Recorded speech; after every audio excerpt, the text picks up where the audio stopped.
I was lucky I had a fresh horse under me, and he kind of took care of me that night.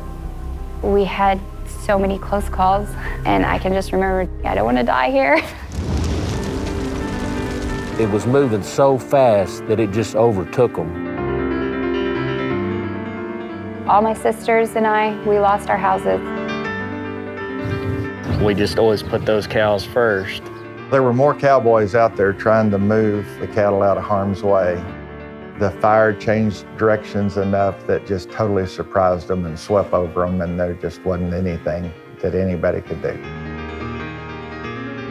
You spend your whole life babying them and taking care of the sick ones and trying to keep them alive, and it's tough having to go around and put a lot of them down. There's nothing out here, you know, but black ash.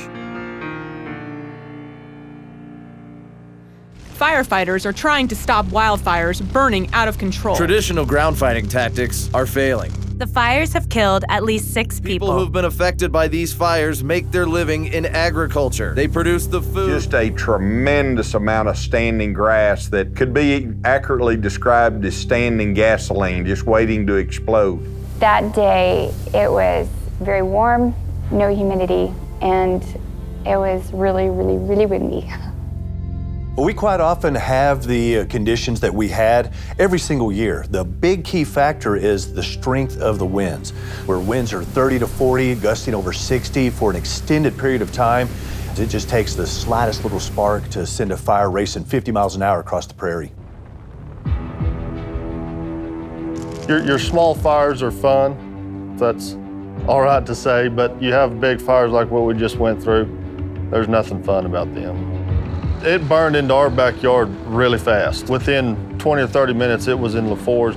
We had 7 trucks in a line. And when that head fire come to us, we hit it, and it rolled over the top of us like we wasn't even there. And that's when we knew we was in trouble. Those fires have been burning all day, and we decided we probably ought to go start gathering some cows. My wife was in the feed pickup, and I was on a horse. I was just gonna try and push up the young calves and keep them with the cows. We started smelling smoke. It started getting so hot it was pretty uncomfortable, and I decided we probably ought to just leave those cows there and get out. It's just kind of a helpless feeling that you can't get them out of harm's way when conditions are like that. We pretty much just watched everything that was out here burn. When I first saw the smoke, I turned on the scanner. They kept saying it was getting further and further and faster, and so I called Heath and told him it's headed for your place, you better get ready. And he said, man, they say it's moving like 70 miles an hour, you better get out of there. I said, good enough for me, we're gone, you know, and we left. We've had fires, but you could get in front of them and pull cattle out of the way, move them, but not this one. You just had to get out of the way. I was halfway cranked up on my trailer, and I get a phone call saying, you need to get out of there now.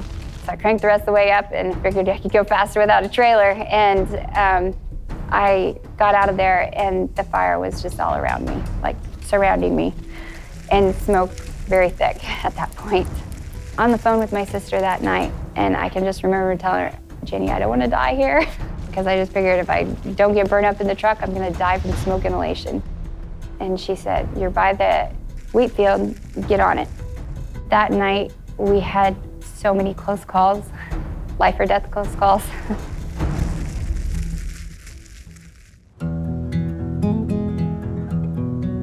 I feel like we did all we could do, considering the conditions and how fast that fire really was moving. But there's a lot of people that lost a lot.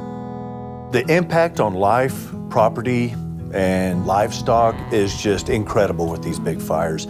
Upwards of 100,000 cattle displaced, a large percentage actually killed.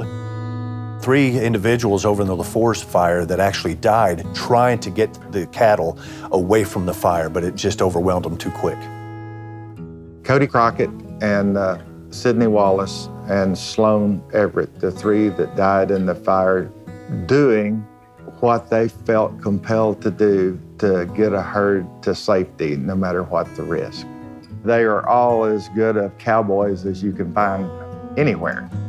If it was my guess, I would say every fire that they've ever seen before, they could pick a spot out and kind of watch it burn to them and have plenty of time to get out of there. Where this fire was moving at 70 miles an hour, when it got to their spot or over that hill that they was waiting for it to get to, it was on top of them right now. If your job is to move those cattle, whether you're helping somebody or doing it for your own, that is utmost priority. Maybe the valor of being a cowboy.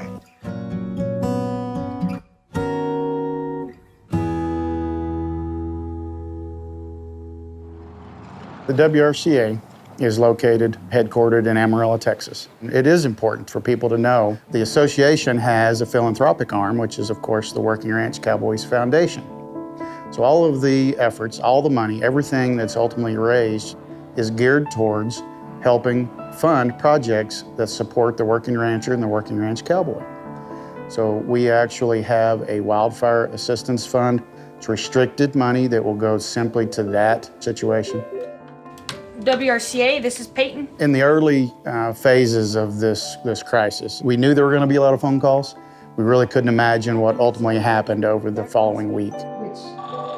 If we could have put a cell phone in one hand, the work phone in the other, from daylight to dark, it never stopped. To give them their immediate needs. From a historical perspective, the WRCA and our foundation, this would definitely be the largest single crisis situation, not just for us, but for all the different states affected.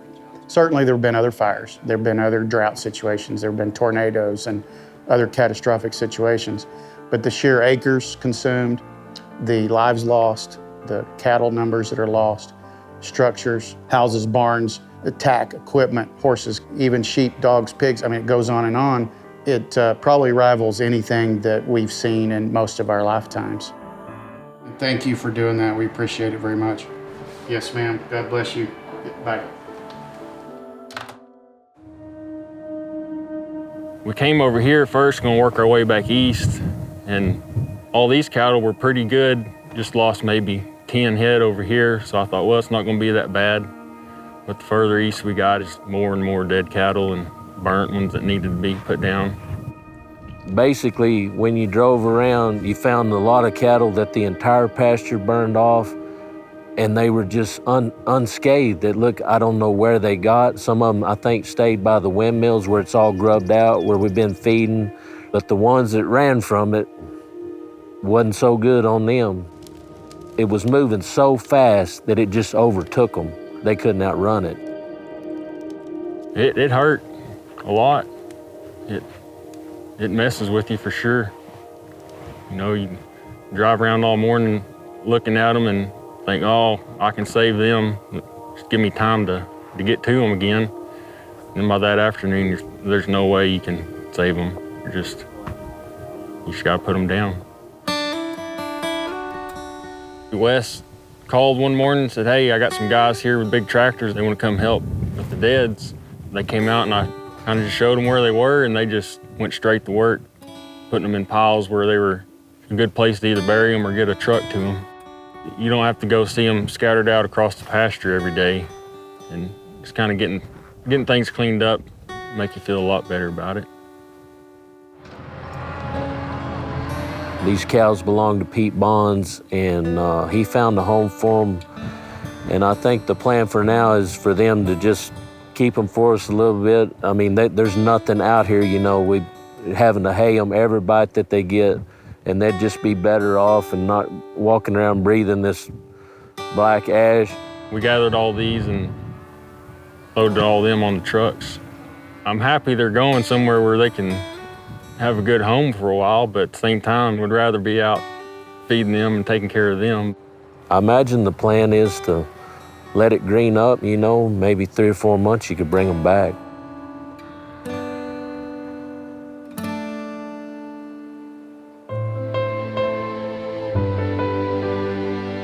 The whole ranch is burn off, all of it.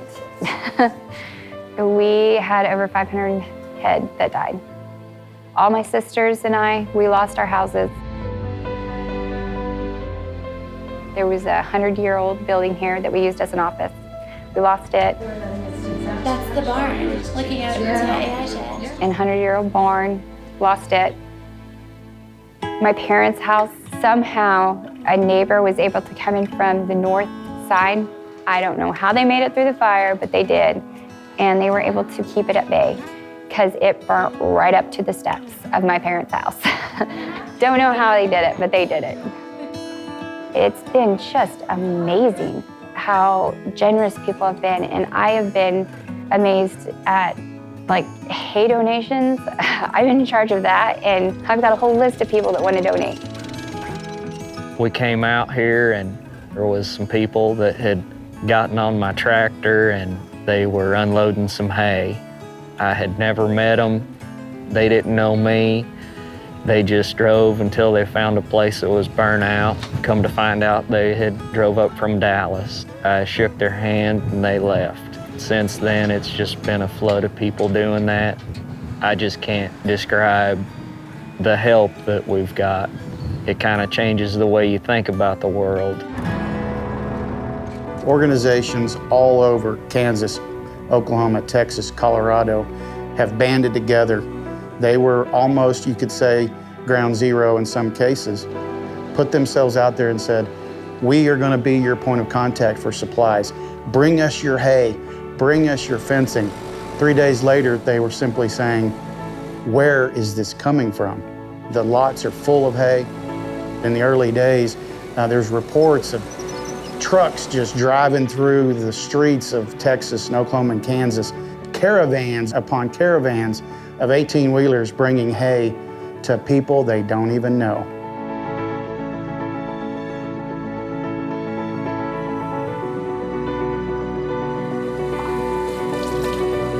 Hey, who's carrying bottles? Don't you all be leaving.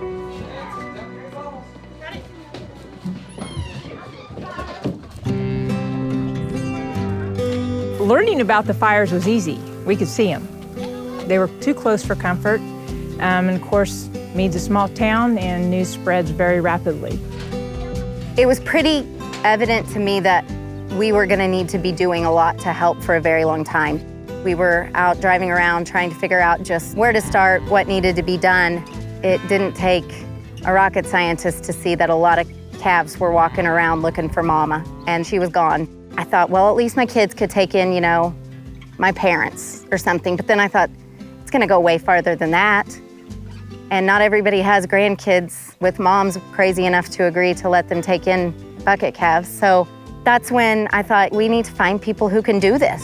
Our 4-H club had emailed about wanting to help at that time, and then Rochelle and I talked, and we didn't really know what we were getting into, which is probably God's way of making us still do it. Anything that ate and seemed ready and healthy and not terribly burned went directly to the trailer of the person who is going to take it home and take care of it. The producers don't have time to worry about these, and if we don't take care of them, they're just going to have to haul them off to the sale barn. I was adamant it could not cost the rancher anything and that the calves would go back to the ranchers because they don't need to lose anything else. And this is one of our ways of making sure they don't have to. I'm so proud of those kids because they're really learning a lot about responsibility, helping others without expecting anything in return, just stepping in and doing whatever we ask. The ag community, the 4-H community, when somebody needs help, we have so many people willing to step up and just do what needs to get done. If it hadn't been for neighbors, there's no way I could have gotten anything hardly done. We'd be in a real bind. We have had so much support from our local community, and then the ag community has been amazing. I want people to know what ag life really looks like. I want them to know why we do this, even in the terrible bad times. And we still do it. There are people who have years and years of rebuilding, and they aren't gonna stop to think, I can't do this. Now they may stop and think, how am I gonna do this? But I want people to see that when it's hot and windy and nasty, when it's cold and wet, and when it's burned up and there doesn't seem to be anything left. The reason I think that we can handle situations like this so well is we come from really good stock. It may be in our DNA to be able to handle hardship and tragedy with a chin up. We just take care of the cattle and the country. It hurt us for now, but it'll come back better. We're just waiting for it to rain. The rain comes and it makes everything bright and green again. And when it starts getting green, everybody starts getting happier. It's cycles, it's the seasons. We're going through a season of death and tragedy, and we'll go through a season of celebration. We're going to help people get back in the saddle, so to speak, today, 6 months, 8 months, a year from now. Hopefully, the giving will still continue, and hopefully we will still be able to help people as they need it. I don't think we're through it yet. I think there's still more to come, but we're just gonna go day by day and keep fighting. That's all we know how to do.